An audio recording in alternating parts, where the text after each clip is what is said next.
My name is Miaodou, a native of Chang'an, blessed with a flower-like face, who lived to the ripe old age of 16. I met my end in a tragic carriage accident, quite gruesome, as you'll hear. It was the Qiqiao festival, the 7th day of the 7th lunar month. I was out on the street selling flowers, seasonal crepe myrtles, periwinkles, balsam flowers. My basket was brimming with blossoms, waiting for ladies and misses celebrating the festival to buy them. With a little luck, they tossed me a few extra coins, and I'd finally have enough to buy a ticket to see Xuelang perform. Xuelang, oh, so dashing. He performed at the One Bowl Tea House, drawing massive crowds. Tickets were hard to come by. I sneered at those who were merely swooning over his looks. Not me. No, I admired Xuelang for his talent. He excelled in Qingyi roles, dressed in full costume, gliding gracefully across the stage, singing, "The moon on the sea rises," casting its first silver light. His slender waist and mesmerizing gaze were breathtaking. Absolutely breathtaking. Buoyed by the thought, my energy surged, and the flowers in my basket seemed to bloom even brighter. And then, as luck would have it, a gentleman passed me by. Amidst the fragrant scent of flowers, a peculiar cold aroma wafted into my nose. It wasn't floral, nor was it any kind of incense. Strange and unsettling, it sent chills down my spine and left me inexplicably longing for death. I couldn't help but steal a glance at him. One glance was all it took. I gasped audibly. "Forget Xuelang. You can have him. I wanted this man instead." The gentleman's attire was unlike the contemporary round-collared, narrow-sleeved robes favored by most men. He wore a flowing white gown with broad sleeves, loosely belted at the waist with a jade ornament shaped like a qilin. From behind, his long, cascade-like hair hung down to his waist, loosely tied with a pale ribbon. A single jade hairpin adorned the crown of his head. His entire presence exuded a romantic, Weijin elegance. Charming. I liked it. I decided to tease him. "Sir, please wait." He stopped. I plucked a hydrangea from my basket. "This flower is for you." The small, pure white blossoms clustered tightly together, perfectly complementing his aura. The man smiled gently, the softest, most tender expression I had ever seen. My heart skipped a beat, then another.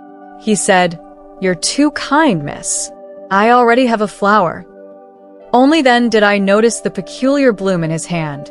It had no leaves, just a large, vivid red blossom, as if stained with blood, blazing like fire. A faint, otherworldly glow shimmered around it. It was the most bewitching flower I had ever seen. Noticing my fixation, he offered, "This is a red spider lily, known as manjasaka. If you like it, I'll gift it to you." Yes, I would love that. Thrilled, I eagerly accepted the flower. Despite a lifetime of selling flowers, it was the first time someone had given me one. I couldn't take my eyes off it as I held it in my hands. "Sir, this flower is..." But when I looked up again, the man was gone, as if he had never been there. Oh my God, did I just fall for a celestial being? His grace and aura could only belong to a deity. As the saying goes, joy is often followed by sorrow. But I didn't expect the sorrow to arrive so soon. Still basking in the euphoria of being noticed and given a flower by my idol, I suddenly found myself in the path of an oncoming carriage. What could I do? Die without a fight? No way. I zigzagged through the screaming crowd, trying to dodge. The driver, however, was clearly drunk. I caught a glimpse of him clutching a wine jar in one hand while steering the carriage with the other. He locked eyes with me, gleaming wild. With a deft flick of the reins, he veered straight toward me with terrifying precision. The scene was utter chaos, people scattering, flowers flying through the air. And me? Dead. My head was crushed. My blood was smeared with flowers, creating a tragically beautiful tableau. In my final moments, I had two thoughts. First, I wanted to warn the world, never drink and drive, and never drive drunk. Second, I regretted dodging in the first place. With that drunkard's driving skills, if I had just stood still, there was no guarantee he'd even hit me. Damn it. I became conscious again, only to find myself as a ghost standing in a morgue. Next to me lay my lifeless body. So that's it. I had no parents, no family. I died alone, my body unclaimed. Naturally, they sent me to the morgue. I hadn't contributed much to society in life, and now in death, I was still wasting public resources. How embarrassing. My corpse had turned pale and blue. The mortician wasn't careful, leaving one of my feet sticking out of the shroud. Looking at myself, I had to admit, what a pitiful sight. I put down the red spider lily in my hand, adjusted the burial cloth, and covered my foot. Wait a second. What did I just put down? Staring at the vibrant manjasaka flower, I was struck with a deep sense of unease. All the flowers in my basket had been crushed into pulp during the accident. How was this one still intact, and why could I, a ghost, hold it? As I puzzled over this, the faint chime of bells echoed. The flower in my hand began glowing softly, growing brighter and brighter, illuminating a path in front of me. Through the light, I saw a group of figures approaching from a distance. In the blink of an eye, they were right in front of me. Floating. Leading them was a man, a striking one at that. Unfortunately, he wasn't my type. He was tall and broad-shouldered, dressed sharply in black. His silver hair was tied up high, his eyes bright as stars, with sharp brows and a proud, straight nose. His face was rigid, perpetually stern. Definitely not someone to mess with. I eyed him cautiously, unsure what this intimidating man planned to do to a delicate girl like me. But he didn't even look at me. His gaze briefly swept over the flower in my hand before he pulled out a ledger from his sleeve and read coldly. Miaodo, from Chang'an, died on the 7th day of the 7th month at 7:15 a.m. Cause of death, traffic accident. Let's go. I clutched myself tightly, trembling. Go where? Only then did he glance at me, just a single glance, before pointing at himself. I, he said, am Yin Sun, known to you mortals as the Black Wuchang, the Soul Reaper. Oh. I stared at him, trembling harder. He said, you're dead now. You're aware of that, aren't you? I nodded. That much I understood. And then what? He frowned, impatiently. The one who gave you that flower didn't explain? I shook my head, thoroughly confused. That gentleman only said it was a manjasaka from his home, and that he wanted to give it to me. Yin Sun clicked his tongue. He wasn't lying. That flower blooms along the banks of the Yellow Springs, also known as the red spider lily.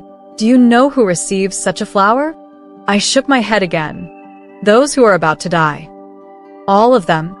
Almost. Except for suicides. I started to piece things together. So that handsome man was working with them. I asked, why don't you have a flower in your hand? Yin Sun froze, his expression briefly awkward. A grown man holding a dainty flower? Too girly. Not my thing.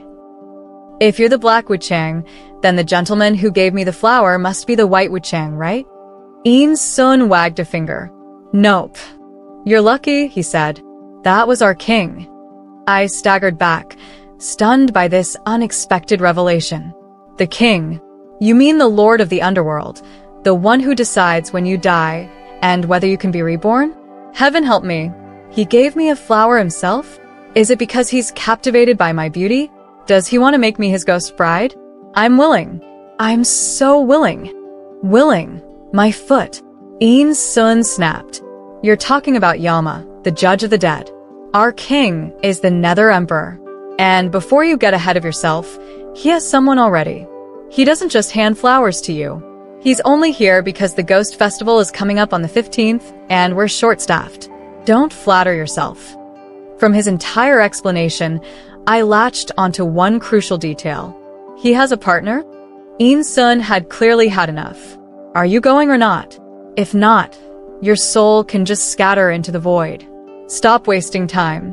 Whether or not he's taken, he's a man you'll never get. Let it go. I sighed. Well, if my life's already over, What's one more broken dream? With a wave of his sleeve, Sun summoned a pitch-black door out of thin air. I followed him through the ghostly gate and stepped onto the road. The Yellow Springs. The Yellow Springs weren't the desolate, wind-blasted wasteland I'd imagined. It was just an ordinary-looking path. Sun hadn't lied. Nearly everyone here held a manjasaka, its glow lighting the way for the newly deceased. I walked along, when suddenly, someone slipped their arm through mine. I turned to look and immediately froze. The person's neck bore a gaping wound. They had no head. With a scream, I leapt onto Sun, clutching him like my life or afterlife depended on it. My knees trembled. Help! There's a ghost. Sun pried me off him. Before he could speak, the headless ghost addressed me cheerfully. Oh, little sister, we're all ghosts here. Why discriminate against my disability? As she spoke, she fumbled with her severed head, plopping it back onto her neck at an odd angle. I didn't choose this, you know. My husband embezzled too much money, got caught, and our whole family was executed. I was just collateral damage. That made sense. I said, Sister, your head's on backward. Oh, dear, so it is. She chuckled, embarrassed. No wonder I was wondering where my chest had gone when I looked down. She nonchalantly rotated her head 180 degrees, scanning the crowd. Little sister, you must have arrived after me. Have you seen my husband? He'd be in a tattered prison uniform, also headless. I clung to Sun tighter. No, I haven't. The headless ghost laughed. What a talent for rap, little one. No, I stammered. I mean, if he caused your death, why are you looking for him? You've got it wrong. Being a clean official is tough enough, but being married to one is even tougher. I had to support an entire household while helping him bribe officials and feed the poor.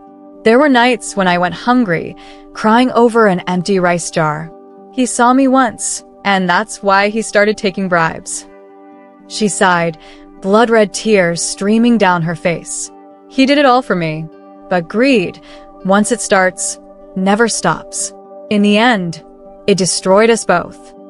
Hearing her story, I began to feel less afraid. Don't worry, sister. He probably died not long after you. He can't have gone far.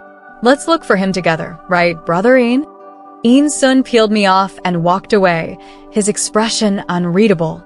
Who's your brother? The headless ghost giggled and whispered to me, Don't mind him, little sister. My husband was the same way, cares deeply, but never shows it.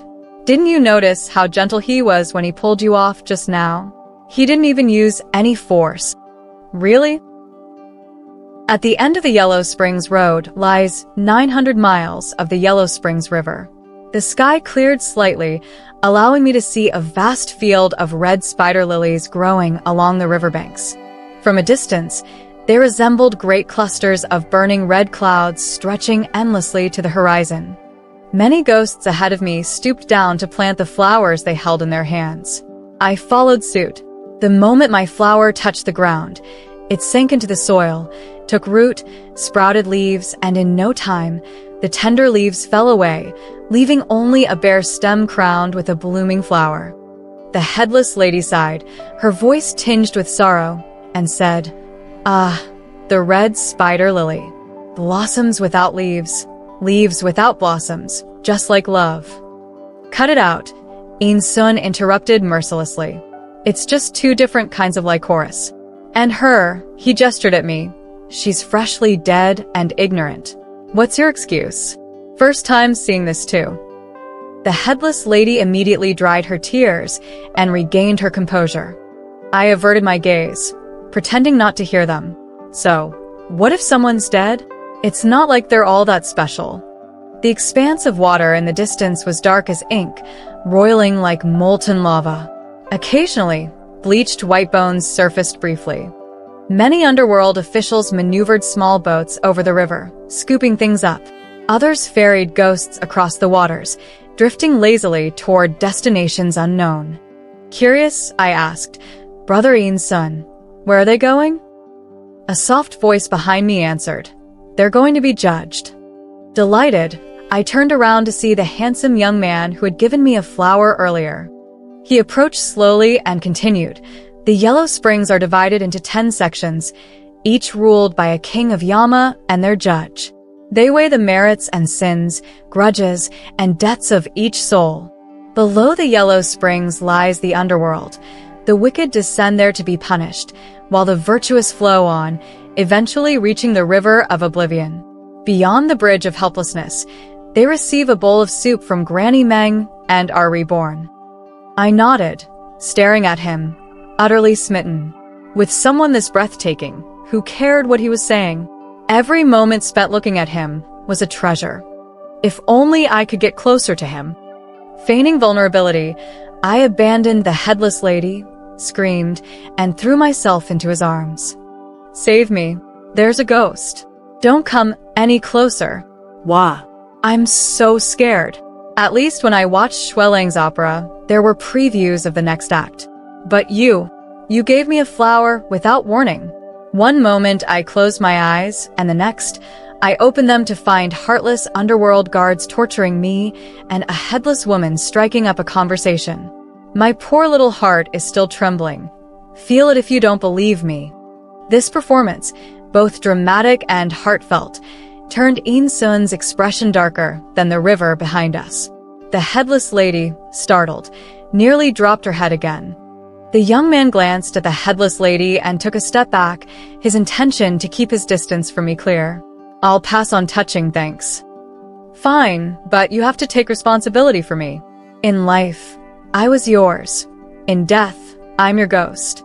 I'm upset, and only a hug will make me feel better." The headless lady picked up her head, reattached it, and winked slyly at him. "Same goes for me." He asked, "What's the same?" "Alive or dead, I'm yours."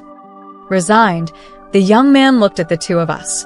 By now, In-sun had already boarded a boat and stood at the bow, shouting angrily, "Will you two quit it?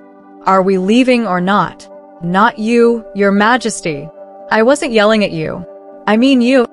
The young man waved a hand, unbothered by the outburst, then gestured to me. "After you, Miss Meow." "No rush for the flower road," I said, pulling him aside. "Brother, In-sun said you're some sort of underworld king." "What's an underworld king? And how do you stack up against the kings of Yama?" For a moment, he seemed taken aback, as if no one had ever questioned his status before. He looked intrigued. In the years that followed, whenever I recalled this moment, I always felt like giving my naive self a round of applause and asking, "Were you tired of living already?" Cherish this pure, clueless version of me. For half an hour later, I would learn the truth. Our king was actually a noble azure Qilin. When he stirred, the heavens darkened and mountains trembled. When he exhaled, flames roared. When he restrained himself, hail would fall instead of rain. He could overturn the underworld, challenge the 10 kings of Yama, and even the heavenly emperor himself would affectionately greet him as my dear brother. He had connections. Yet, at this moment, he was nothing but patient and gentle with me, smiling faintly. "I apologize, Mississippi.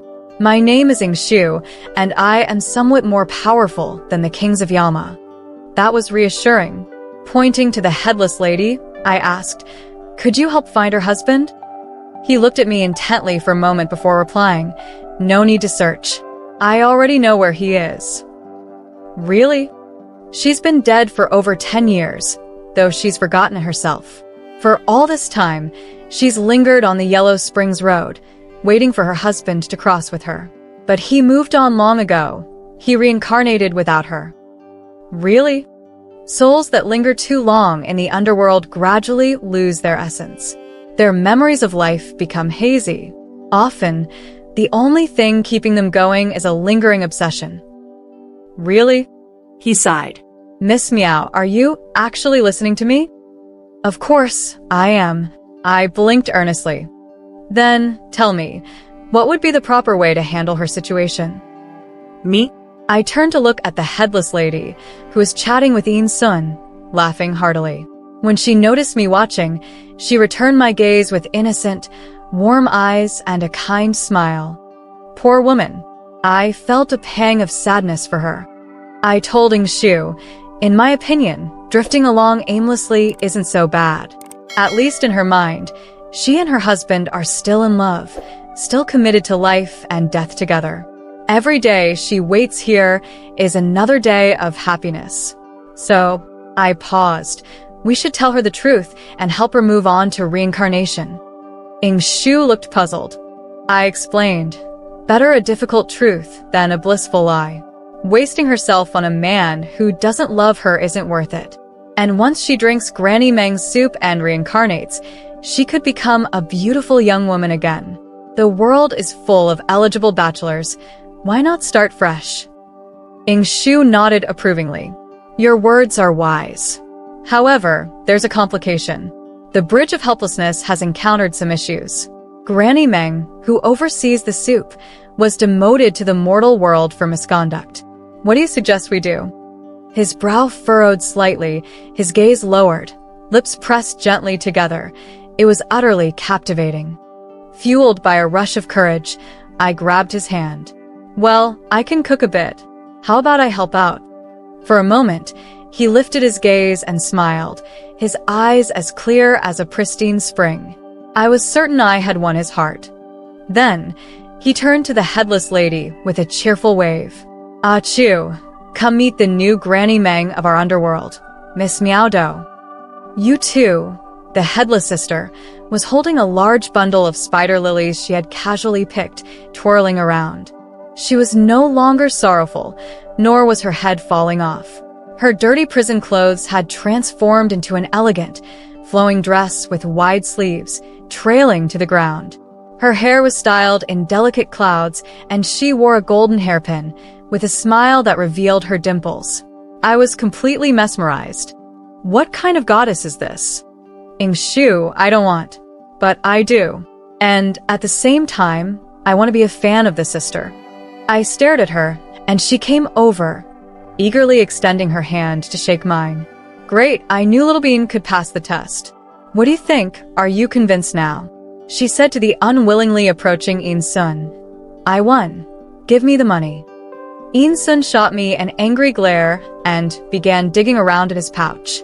Yu-tu took his pouch, leaned in toward the King of Hell, and proudly waved it in front of him. The King of Hell gazed at her with affection, his lips curling into a smile full of love. I snapped out of my infatuation and struggled to regain some rationality. Wait, what's going on here? I only agreed to help make soup. How did I end up as Mengpo?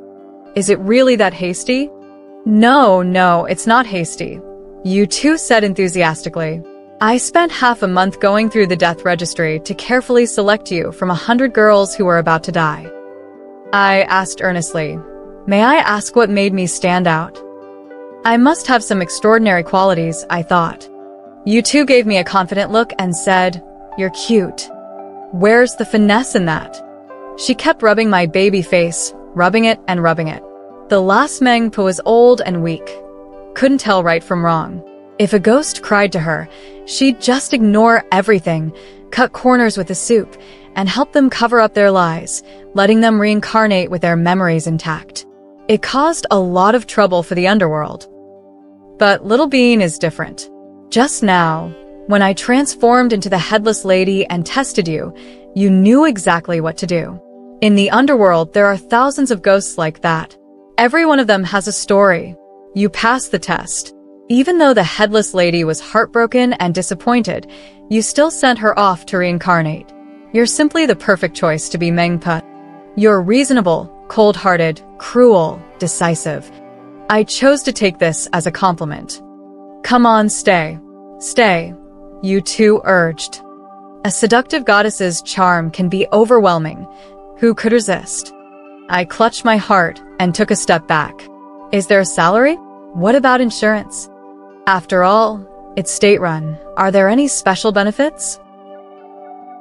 Half an hour later, I was already in the central palace near the Naiha Bridge, standing in front of a giant pot, beginning to brew the soup. Many subordinates moved around in an orderly fashion, taking bowls, fetching soup, and distributing it to the ghosts waiting outside the palace. A great one. A woman can't bear to part with the cat she had in her past life and refuses to drink the soup. A subordinate ghost came in and reported. I replied, "Oh, tell her that wasting time here is pointless. Her cat is probably in some corner enjoying fish snacks and won't even remember she ever existed." A great one. A 70-year-old man said he hid a large sum of money in his lifetime and died too suddenly to explain it to his family, so he refuses to drink the soup. I responded, "Oh, let him dream of his family, and if he doesn't drink, force it down his throat. You're a ghost enforcer, and you can't even handle an old man." I looked down and the subordinate, a skeleton, stared at me with empty eye sockets, looking very innocent. It's hard to say who did what to whom. I said, "If that doesn't work, use your thigh bone to hit him and force it down." The subordinate took the order.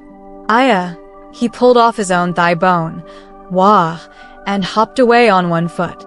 The soup making continued with great efficiency. U2 was leaning on the pot's edge, resting her chin in her hand, watching me, never taking her eyes off me. I felt like she might fall in love with me. Since Little Bean arrived, it seems the efficiency of ghosts reincarnating has increased. I ignored her. I was just a soulless soup-making machine with no emotions, tricked into this position. "Don't be mad." She tapped the lid of the pot with her crimson nails. "I'll grant you a wish." My eyes lit up. She said, "Except for Shu." Puffed. Head can be severed, blood can be spilled, but a man can't be let go. You think everyone's like you, infatuated with some pretty boy. I was disappointed and a little sarcastic. "A pretty boy?" She laughed brightly. "You probably don't even know who he is." She gave me a simple explanation and I was stunned. I said, "I teased him, scammed him, took advantage of him, and even asked him for a hug just now. Ayuti no that. Is it still possible for me to kneel before my esteemed king now?" U2 shook her head. Suddenly I remembered. "Then, may I ask, what's your identity, sister?" In the Underworld, everyone seemed busy.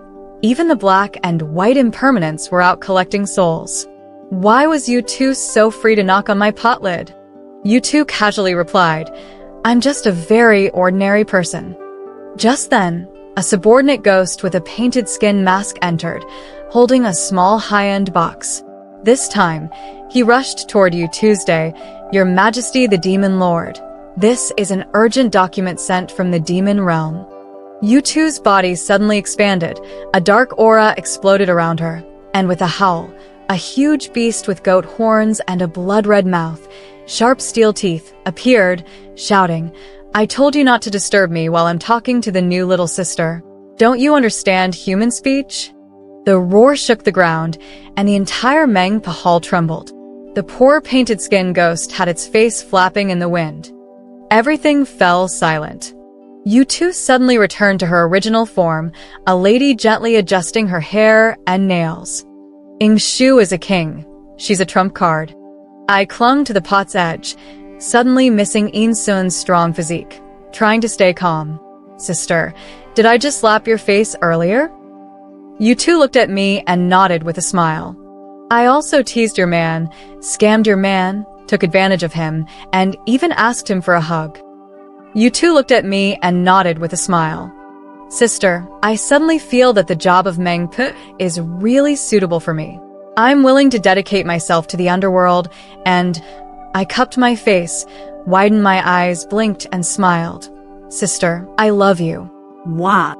I offered my face to her. Sister pinched my cheek. "Good."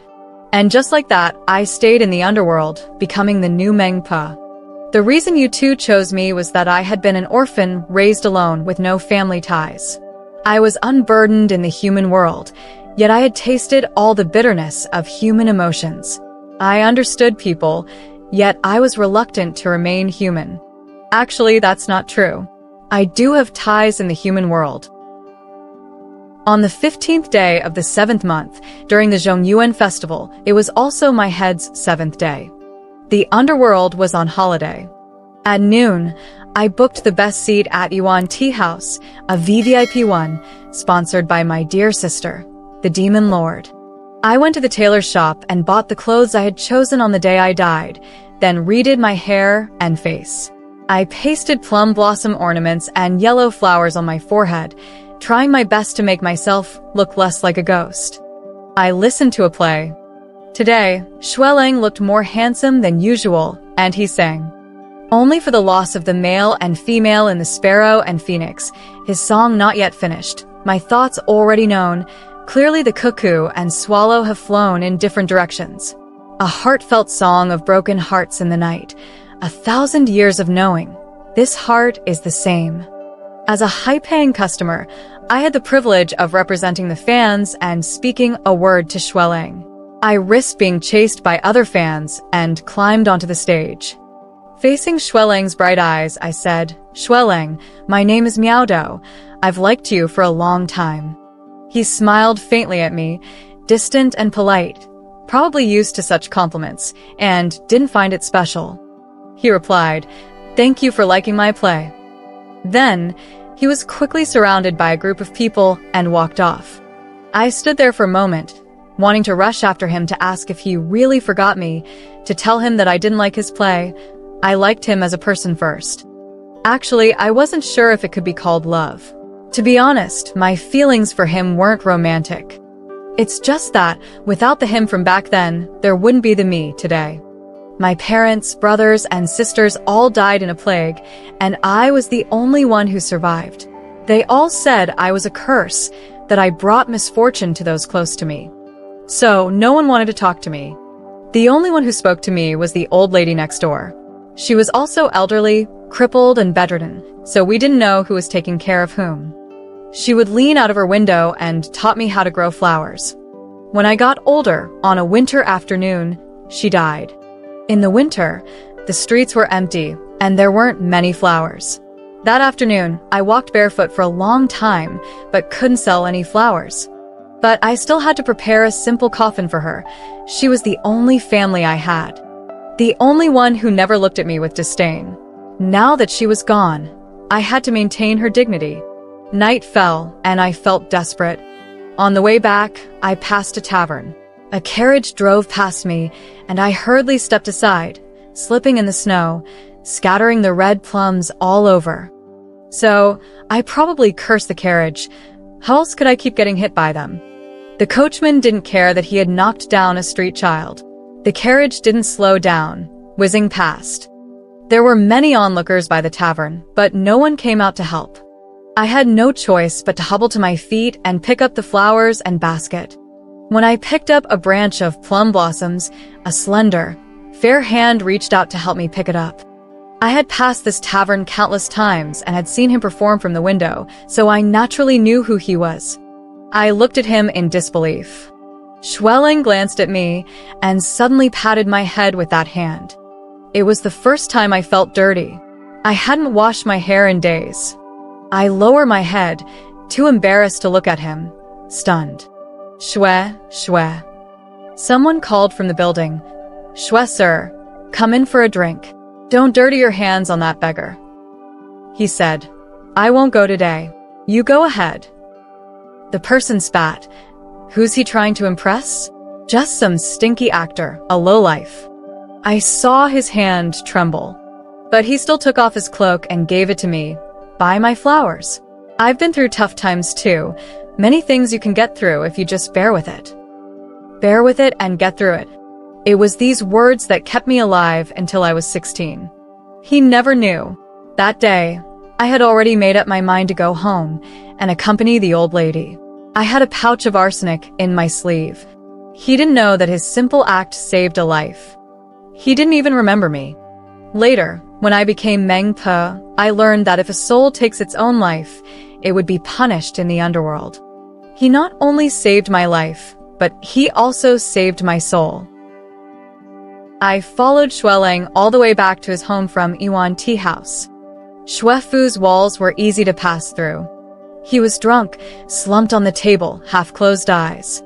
I silently appeared behind him, draping the large cloak over his shoulders. It was the same cloak he had given me years ago. I sat next to him. Between the realms of life and death, he couldn't see me. I looked through your life and death book. You lived peacefully, and you will live to be 80. Take care of yourself.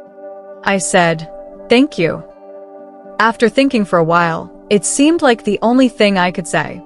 I blew out the candle and closed the door behind me. I was quite happy. Now I could finally take care of him. I walked out of Xuefu and unexpectedly saw In-sun waiting for me at the door. Did you two send you to pick me up? He grunted and replied coldly, it's midnight, time to go back. I responded, oh.